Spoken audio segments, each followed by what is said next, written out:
cinta tanpamu, apa jadinya aku? Tak bisa baca tulis, mengerti banyak hal. Guruku, terima kasihku.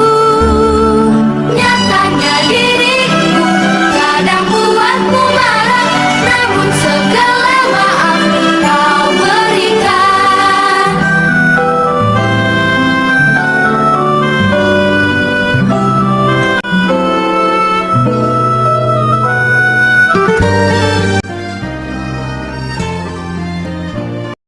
Bismillahirrahmanirrahim. Assalamualaikum warahmatullahi wabarakatuh. Halo, ketemu lagi dengan saya Hera Kurniati. Pada kesempatan kali ini, saya akan membahas mengenai KKN siklus kedua. Fokus kegiatan dalam video ini yaitu mengenai pembelajaran di sekolah pada masa pandemi. Selamat menyaksikan.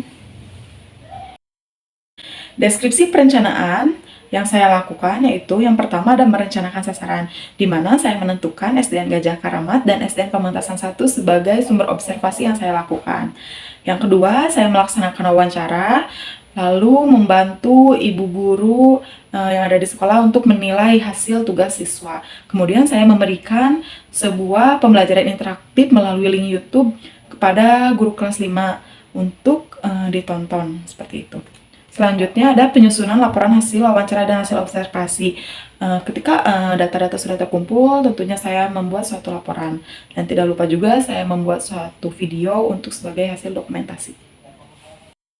Ini ada narasumber pertama kita, yaitu Anuri Rianti. Beliau merupakan guru kelas 4 SD di SDN Gajah Karamat. Selamat menyaksikan. Perkenalkan, nama saya Anuri Riantini, saya guru kelas 4. Bagus gitu. Apa saja sih pada masa pandemi ini yang harus disiapkan? Ya, pertama bagi guru maupun bagi siswa yang harus disiapkan yang lebih utama pasti medianya ya, seperti handphonenya, terus mungkin harus memiliki juga aplikasi yang digunakan untuk pembelajarannya, dan guru juga tidak lupa harus menyiapkan rencana pembelajarannya atau RPP-nya harus ada gitu, walaupun daring. Nah, kan tadi udah disebutkan gitu ya, dari kayak media pembelajarannya, HP, aplikasi, dan RPP. Apakah itu ada perubahan dari sebelum daring ataupun luring gitu? Ada perbedaannya? Perubahan daripada anak atau misalnya dari pembelajarannya? Dari pembelajarannya. Tentunya ada ya, ada perubahannya dapat kita rasakan secara nyata gitu ya.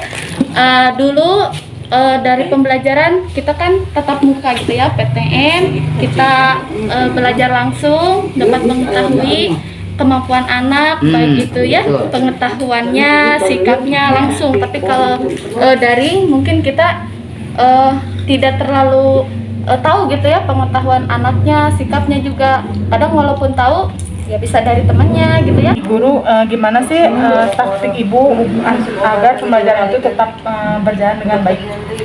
Ya, melalui daring ya. Kalau misalnya tadi telah disebutkan anak susah untuk belajar, taktik anak kan biasanya takut sama guru tuh kan. Nah dari itu bagi anak yang sangat sulit untuk belajar, saya mintakan video, ataupun jika terlalu susah banget gitu ya anaknya untuk belajar, ya video call langsung gitu dengan anak. Jadi anak, oh iya, perhatikan guru gitu. Jadi anak mau belajar seperti itu. Nah, terus bagaimana sih pelaksanaan sekolah selama pandemi? Kan kalau misalnya dari sebelum pandemi itu kayak jam 7 ke sekolah gitu kan, ada misalnya berdoa sebelum pembelajaran berlangsung. Kalau saat pandemi ini gimana sih dari rencana kegiatan awal sampai akhir itu gimana? Dimulai jam 8 ya? Iya, seperti biasa dimulai jam 8. Kalau misalnya tidak, iya seperti biasa gitu ya. Kalau misalnya kan banyak keluhannya tidak ada kuota. Jadi pembukaan ataupun penjelasan itu lewat grup gitu ya, grup WA tulis.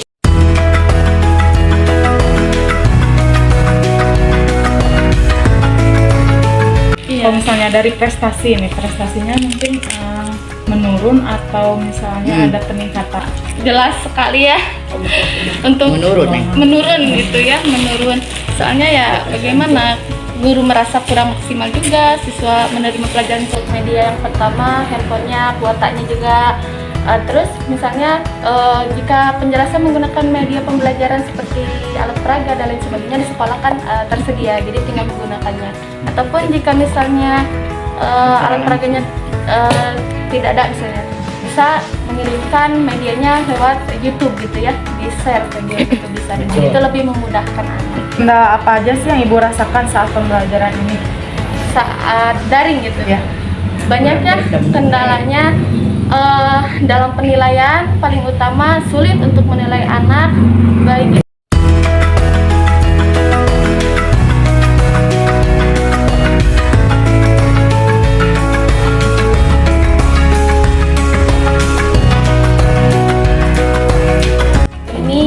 Harapannya ya kalau misalnya ini berdoanya itu ya pengennya ingin segera belajar tatap muka gitu ya, tapi kalau misalnya masih dalam kondisi seperti ini, inginnya ya bagi anak yang tidak mampu memiliki handphonenya atau kuotanya nanti ada bantuan.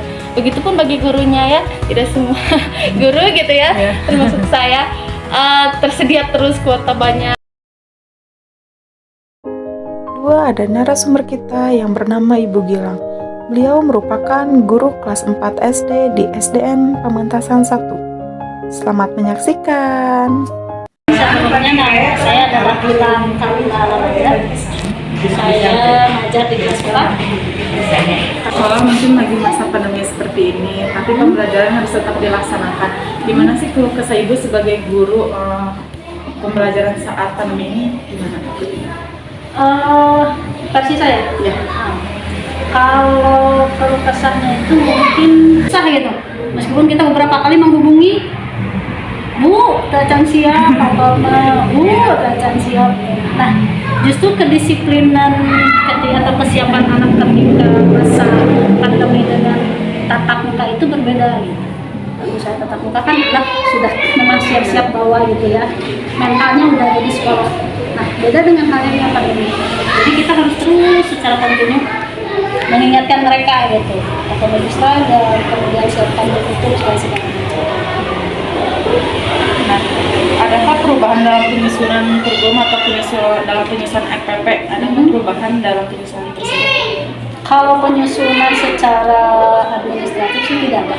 Kita tetap mengacu kepada RPP yang saya buat, hanya saja lebih ke poin-poinnya. Jadi misalnya gini, kalau di tema 1 kita membahas tentang organ hewan, nanti di tema 5 ketemu lagi itu sudah tidak dibahas lagi. Jadi kita lebih mempersingkat gitu. Jadi lebih si materinya itu diperkecil lagi. Tingkat keaktifan anak nih dalam pembelajaran ini meningkat atau menurun? Kalau tingkat keaktifan dari segi apa nih? Dari segi keterampilan atau dari sikap kayak gitu? Kalau misalnya untuk penerapan sikap dan jadi sekarang saya mensiasati seperti ini. Ketika saya ngasih tugas materi tentang organ tubuh misalnya ya, silakan kamu nak mau menyanyi, mau menggambar, mau bikin video, mau bikin pesan suara, terserah. Jadi di situ saya mencantumkan menggabungkan antara teknologi dengan pembelajaran manual. Akan tetapi ya itu, jadi di labnya itu pas di saat pandemi itu kita tidak ada touch and keep, gitu. Jadi tidak bisa merasakan apa yang mereka rasakan saat itu. Hanya saja ya tugas kerjakan selesai.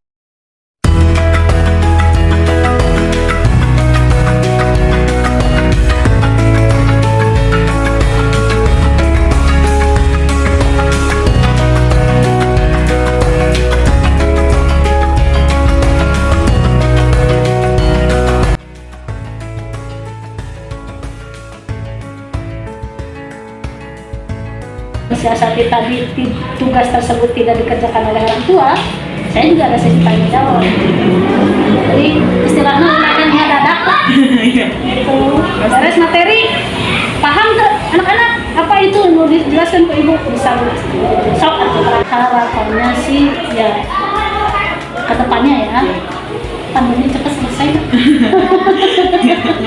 Intinya gitu, bukan berarti kita terhalang kemarin pandemi ya, nah, itu bukan jadi sebuah alasan. Kita harus tetap istilahnya bersaudara sekarang ini ya dengan pandemi itu. Bagaimanapun juga harus menciptakan itu. Seperti yang telah dijelaskan tadi, di sini saya akan membahas mengenai menghitung skala. Apa sih skala itu? Skala adalah perbandingan jarak pada peta terhadap jarak sebenarnya. Maksudnya gimana? Nah, jika kalian menemukan skala dalam suatu peta, kalian misalnya menemukan 1 berbanding 2 juta. Nih, artinya 1 cm pada peta